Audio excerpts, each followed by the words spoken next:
కలియుగ దైవం తిరుమల శ్రీ వెంకటేశ్వర స్వామి వారికి మైసూరు రాజమాత ప్రమోదాదేవి సోమవారం 2 భారీ వెండి అఖండ దీపాలను కానుకగా సమర్పించారు.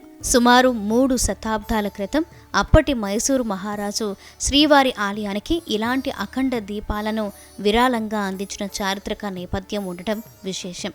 ఇప్పుడు మళ్ళీ అదే రాజవంశం నుంచి శ్రీవారికి ఈ అమూల్యమైన కానుక అందడం ప్రాధాన్యత సంతరించుకుంది. రాజమాత ప్రమోదాదేవి మహారాజు యదువీర్ కృష్ణదత్త చామరాజ్ వడియార్ శ్రీవారిని దర్శించుకున్న అనంతరం ఆలయంలో అందజేశారు. శతాబ్దాల తర్వాత శ్రీవారికి అఖండాలు విరాళంగా రాగా రంగనాయకుల మండపంలో మైసూరు సంస్థానం ద్వారా ఈ విరాళాన్ని అందించారు మైసూరు రాజమాత. శ్రీవారికి కానుకగా అందించిన ఈ 2 భారీ వెండి అఖండ దీపాలు గర్భగుడిలో వెలిగించే సంప్రదాయ దీపాలు.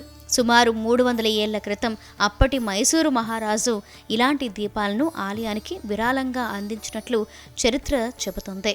ఇప్పుడు మళ్లీ మైసూరు రాజమాత ప్రమోదాదేవి సమర్పించడం విశేషం. ఒక్కో వెండి అఖండం సుమారు 50 కిలోల బరువు ఉంది. టీటీడీ చైర్మన్ బిఆర్ నాయుడు, అదనపు ఈవో శ్రీ సి.హెచ్. వెంకయ్య చౌదరిలకు వెండి అఖండ దీపాలను అందజేశారు రాజమాత ప్రమోదాదేవి.